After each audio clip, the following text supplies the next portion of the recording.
thank you everybody for being here. Today's guest, Gerard Littlejohn, is the executive director of the Steve Smith Foundation. And there is a lot going on right now with the Steve Smith Foundation because they have spotlighted a problem, a huge gap with how CMS is not really providing a lot of resources for homeless children. And there are about 5,000 homeless children in need of virtual learning supplies. And right now they're only meeting about 35 of those children's needs. We have like the largest homeless population of students in all school systems in the state. So Gerard's gonna talk more about that. But first, Gerard, tell us a little bit your journey to becoming part of the Steve Smith Foundation. Oh, okay. First off, good morning, everybody. Thanks for having me.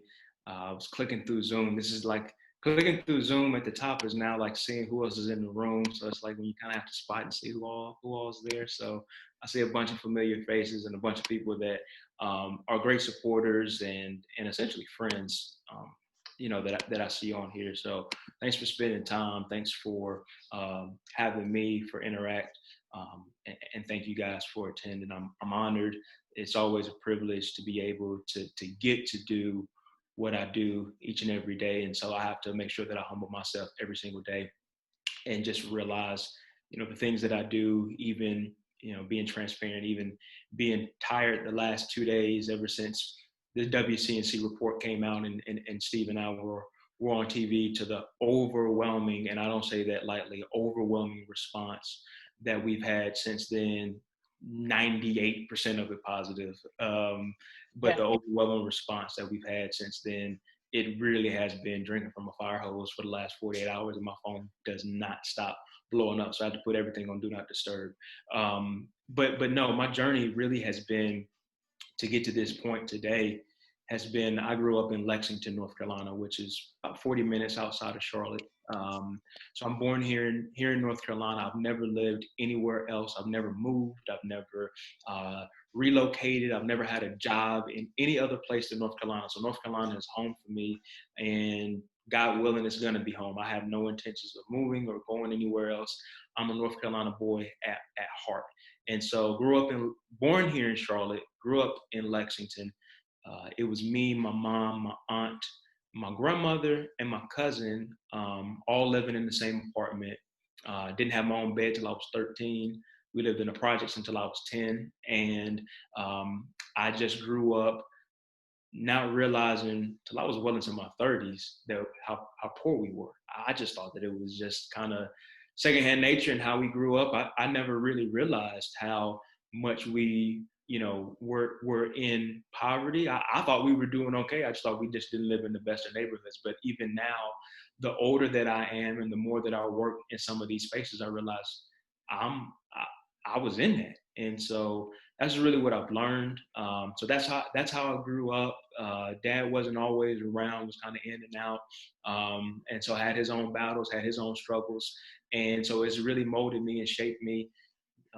Once I got kind of into my, kind of preteen years, I got really, really involved in sports.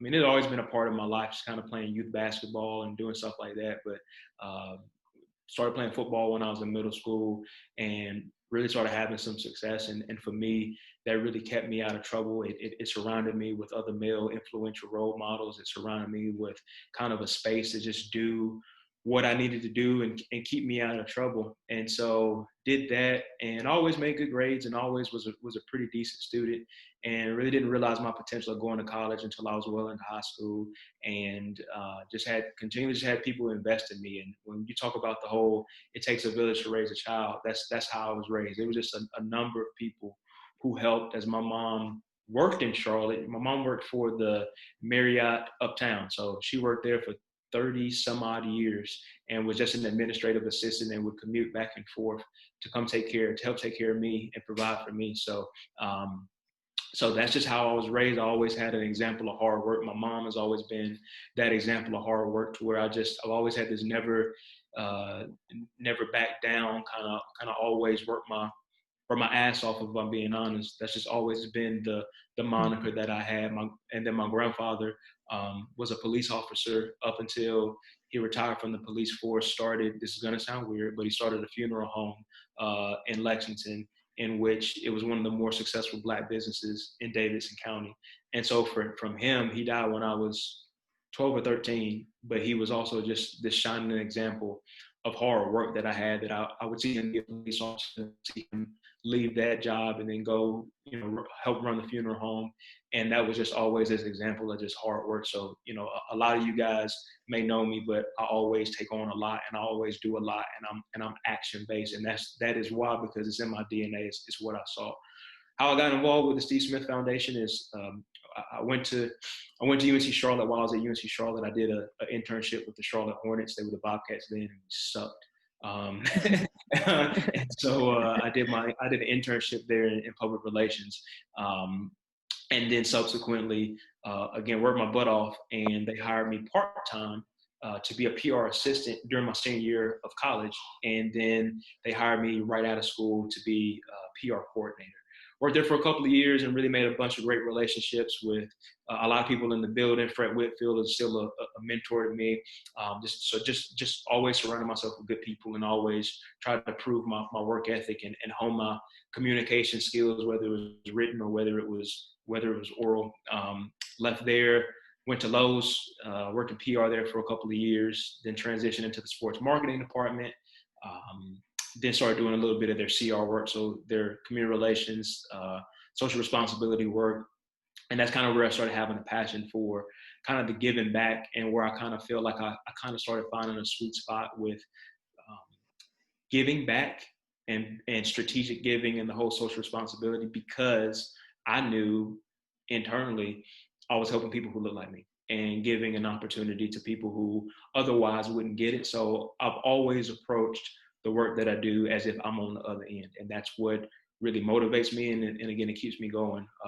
Left there, went to Dick's Sporting Goods. While I was with Dick's Sporting Goods, I met Steve Smith, and we just kind of formed a friendship. And he started telling me a little bit about wanting to start a foundation. He had been doing a lot of stuff with Samaritan's Feet, had been doing a lot of stuff just in Charlotte on his own, mission trips, all that kind of stuff, but really wanted to do it on his own, and kind of pinned me with helping to run that. He had a consultant do a little bit of the work, kind of lay the groundwork, do the 501c3 paperwork, all that stuff, but really wanted an executive director to come in and kind of spearhead a lot of those efforts. And so that's where this opportunity came about. It started off being a part-time job, but I ended up leaving Dick's Sporting Goods because I would have so many conflicts of interest. So I'm at this event with Dick's Sporting Goods, but people know me from Steve Smith, and so it was getting a little confusing. Left there, went to Atrium, and was working in community benefit for a little while. I was a senior manager, and then had a short stay with United Way as director of community engagement before. The work that we've just been doing with the foundation has just grown and grown and grown to where I just could not continue to just do that from a part-time perspective, and ended up being full-time, and have been full-time with the foundation for 3 years now. Yeah, 3 years, which has been crazy. So 5 years total, full-time for 3 years, and our work has just really exploded, going from just kind of doing a couple of events to, we launched the Smith Family Wellness Center in 2016, which we, if you guys are familiar, we partner with Project 658. We have a free medical clinic where we give free medical and counseling care. Also with Novant Health, they're a huge contributor.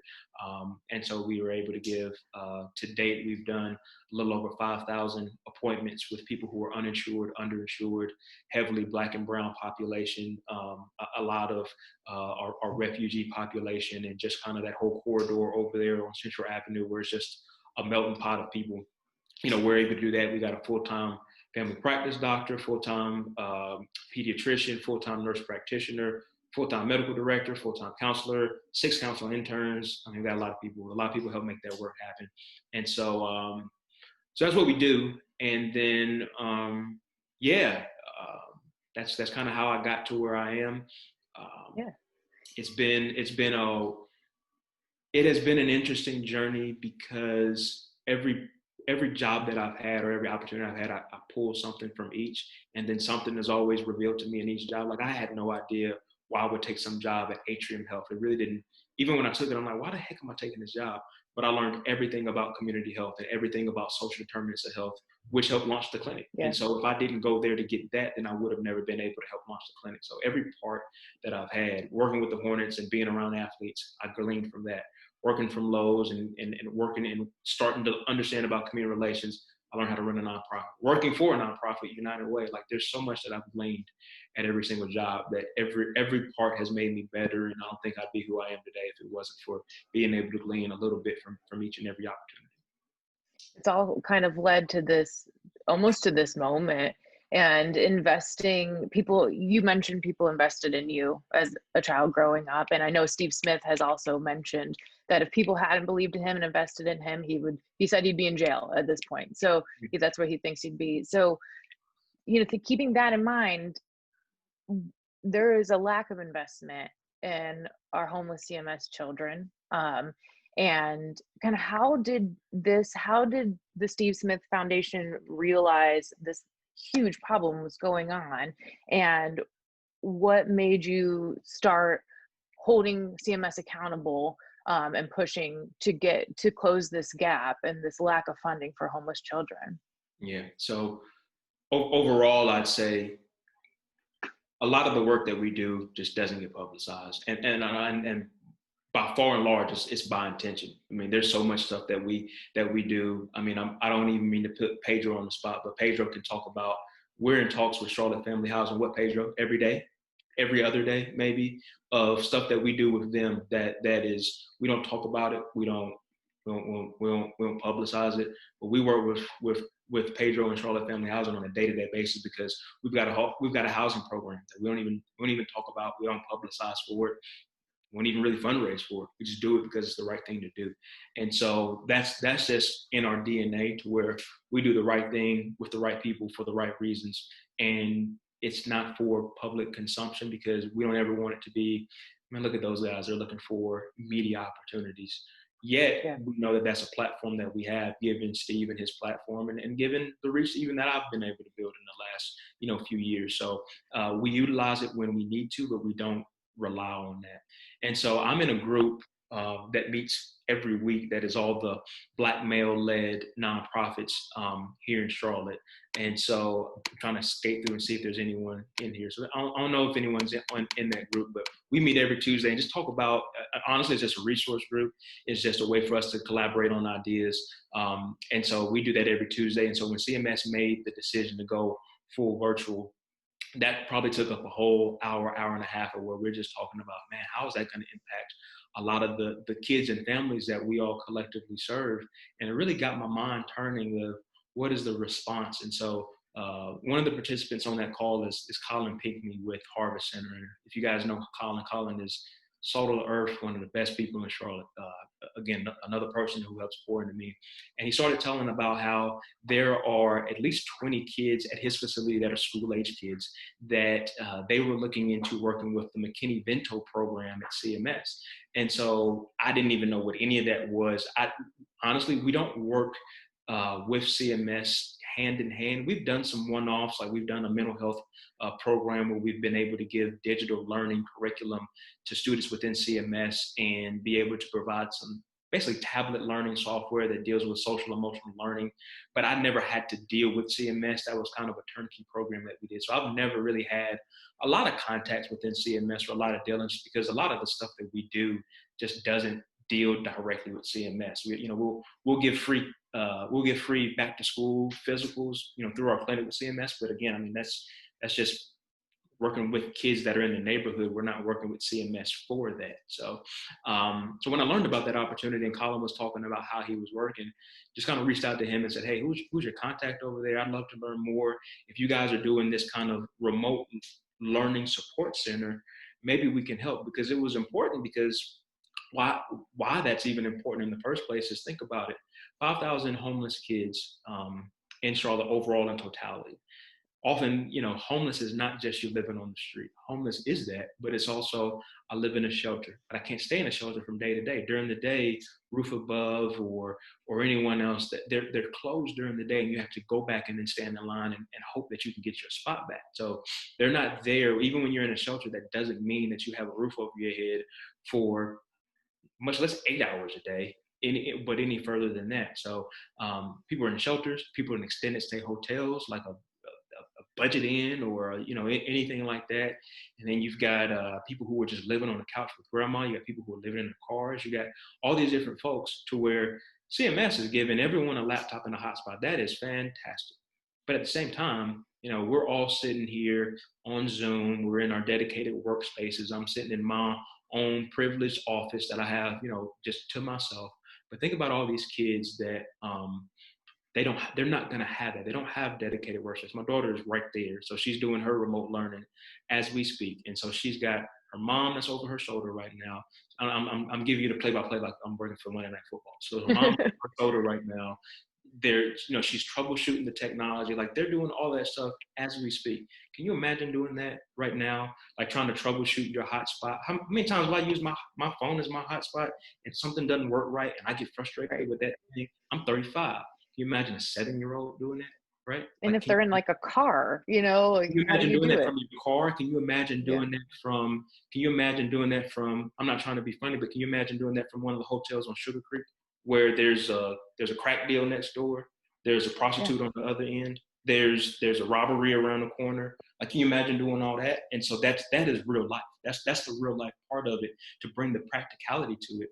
And so I say all that to say that is what we're up against as a whole for this population. It's not just they've been given a laptop and they've been given a hotspot, they're good to go. These are all the, again, social determinants of what are the things going around in their world to where this is going to this is going to affect them.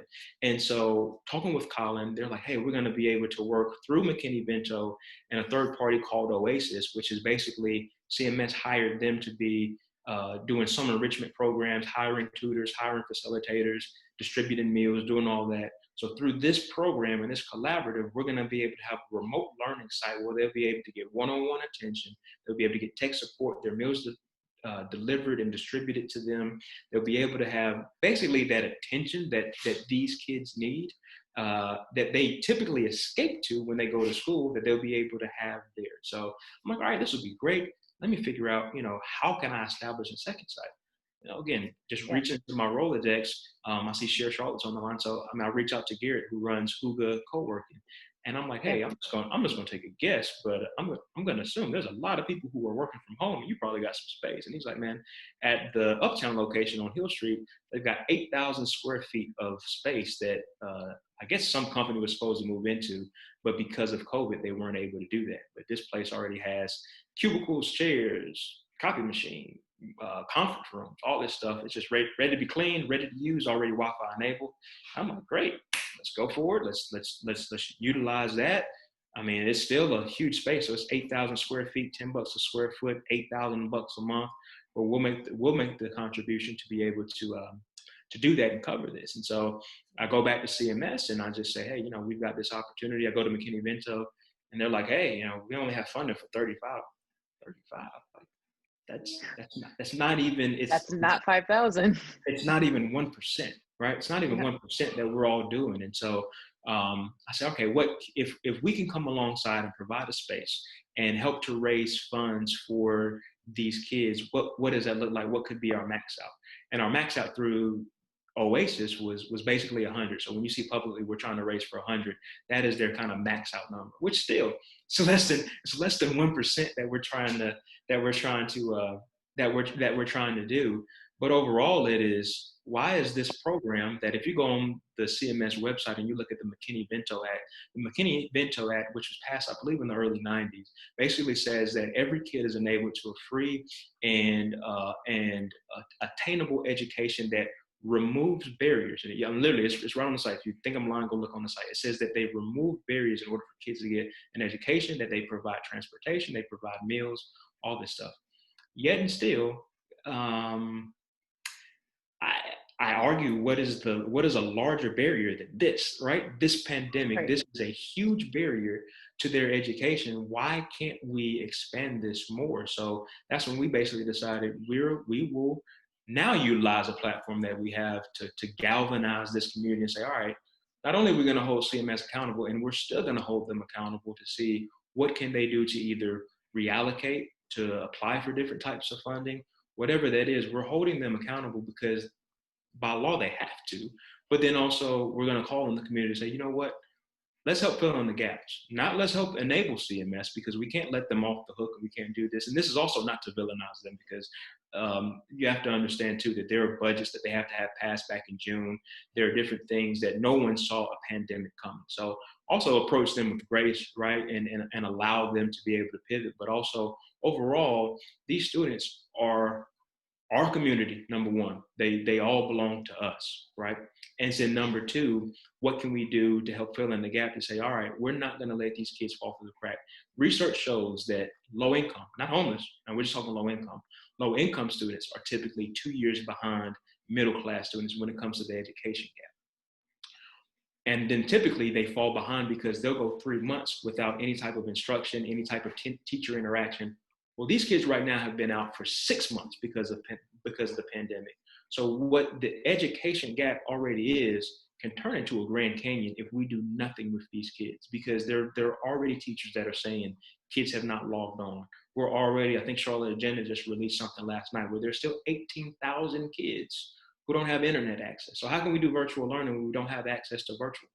And so there is a huge opportunity for us. So we're doing all this just to get to our first 100, right? Yeah. How do we get to the 5,000? And that's really what we're doing. And so, so we went public, right? We went public. We did that interview Friday night. It aired late Monday. Most people saw it Tuesday morning. And so it's just holding them accountable. And it's also, like I said, 98% has been positive. There's been a couple of folks who have said, well, Steve's just mad. He went about it the wrong way, or he's misinformed. We've been dealing with CMS for the last 3 weeks. Right. It has just got to their cabinet level Tuesday. And go for it. And this has been, you've mentioned COVID brings this to light, but this is not necessarily a new problem. This is a pandemic that has been going on for years. When we talk about, all of us have been talking about racial inequity. We've been talking about systematic racism. This is that problem in real time. This is what we have unearthed and uncovered, and we're talking about that. If we didn't talk about it, and now you'll see CMS respond, I would say today or tomorrow that we'll probably hear something and see what the response is going to be. But this has been things that, as we talk about upward mobility, we talk about Charlotte being 50th out of 50. We talk about opportunity reports and all that good stuff. This is that in real time. And again, we have been doing this work for a while. It's just now on center stage, and it's just now that Steve Smith puts it on in a Steve Smith-ish way, unearths it. But this has been going on for a long time. And we're talking about this is due to a pandemic, yet this has been a pandemic for, and let's call it what it is, it's been a pandemic for Black and brown people, or people who lack access to resources, for a very, very long time. And so this has been going on, and this is what I've been able to realize in the last couple of weeks since we've been doing this is where additional work has to be done. This is where structurally there is racism. This is where structurally where you start to look at, why there's a Title I budget, but is it properly allocated to the right people? So this is where that is. This is exactly, how that work is and where we are. So, what can't happen is people label Steve misinformed, because I'm in these meetings day to day, hour by hour, and he gets minute by minute updates. So, what can't happen is they try to paint him as if, oh, he's just ranting off. It's just Steve being Steve. It's Steve being angry. He's just angry. Steve's very much well informed and very much knows what's going on. And we're all familiar and have been part of all these different leading on opportunity, task forces and panels. And I've paneled till I'm blue in the face.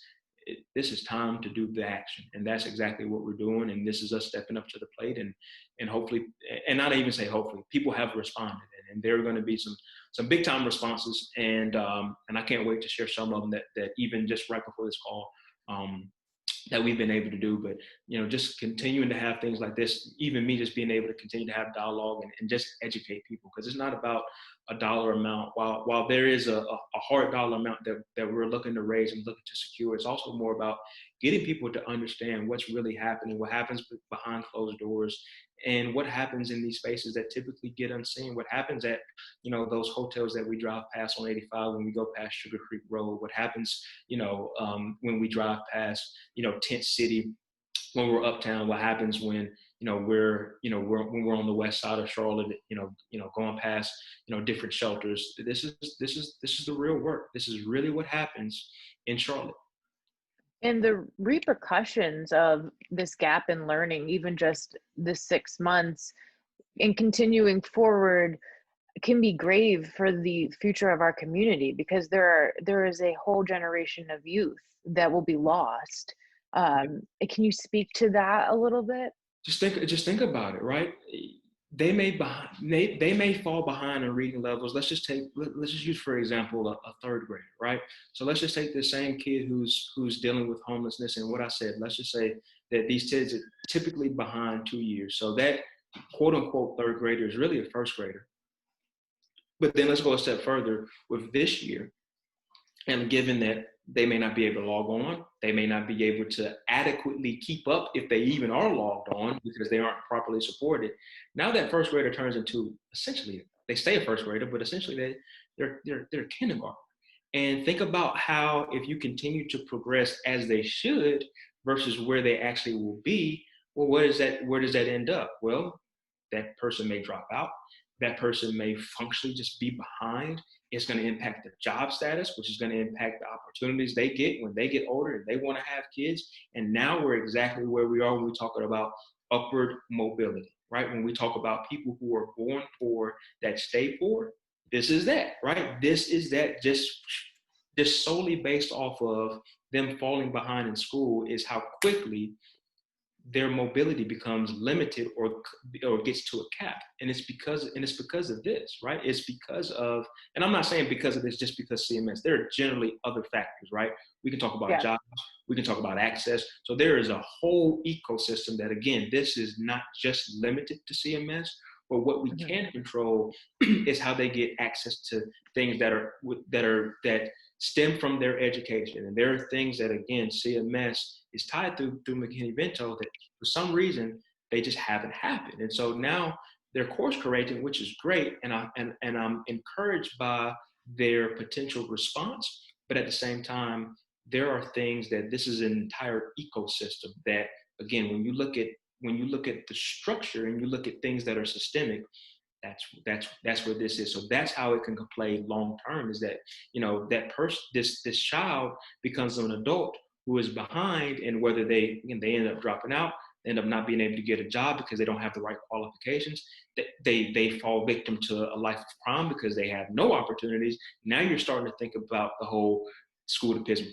pipeline, and I can go on and on and on. So that's why it's grave, right? It's not alarming, it's grave, because we could be losing kids for a long time due to the pandemic, but then also due to just things that have structurally been in place for a very long time here in Charlotte. We're right about at the end of our webinar here today, but what can people do if they want to help out to try to provide resources to get these kids learning and at these centers where they can have access? So please go to our website, stevesmithfamilyfdn.org/virtual learning. I'll type it here in the chat so that everyone has it. Steve Smith Family Foundation .org, stevesmithfdn.org/virtual learning. You can go on here and see what the cost is per child that we're fundraising for. Some of the in-kind items that we need, which has been huge. We've been able to circulate that list around. I think I resent it to Share Charlotte. It's been posted a couple of times. WFNZ has posted it. So that's going around, and we've seen a ton of people buy school supplies and in-kind items and all these things that are kind of those, I call them white space needs, that we can go out here and get the funding for all these kids, but when we actually get them in house, it's like, oh crap, we need Lysol wipes. Oh crap, we need water bottles for all these kids. So there are those white space needs that we try to fill in as many as we can, just anticipating all the things that we'll need whenever we're able to launch this. So first is the website, and then second, we've got an in-kind list that if you go to our Share Charlotte site, you'll be able to see that posted. You'll be able to get that in live time and help us out. And even when you order, it goes straight to Huga. So that's pretty encouraging. So that's how people can help. But I'd say the biggest thing, would love to have everyone on here help us to fundraise, and whether they donate through themselves or whatever. But I really love your time. I really love, because you can't get the time back. And so whether that time is spent educating people on why this is important, if that time is spent, sharing this and having a conversation with someone else, I really encourage you to do that, because we just need to build awareness of what's going on, and how this is an issue, and how do we continue to galvanize not just corporations, but how do we galvanize at the county level, with the commissioners? How do we galvanize at the city level? How do we galvanize, even going beyond at the federal and state level, to just shine a light on what's going on? So that website, just kind of highlights immediately what we're doing. But I'd love to be able to have people help advocate on our behalf, because we're doing it for those kids, and that's exactly why we do it for, and why we do what we do. So. Anybody have any other specific questions? I have plenty of time, so I would love to answer any questions that anyone else has. I don't think we have any questions, but we'll wait a second in case anybody sends one in. But we love your time, and thank you so much for spending it with us, because I know you're in very high demand right now and doing a lot of big things, and we're so appreciative of you taking this time to enlighten us on what's going on, because I, like many others, didn't know, and it's shocking, it's astounding, and I think if we all continue to get the message out, that will be helpful. And we thank you for the work that you're doing. You're such an essential part of this community on so many levels, and we're very thankful for you, and we're so glad we got to have a little time with you today. Awesome. If anyone doesn't have any other questions, it looks like just a lot of thank yous, Gerard. Thank you so much.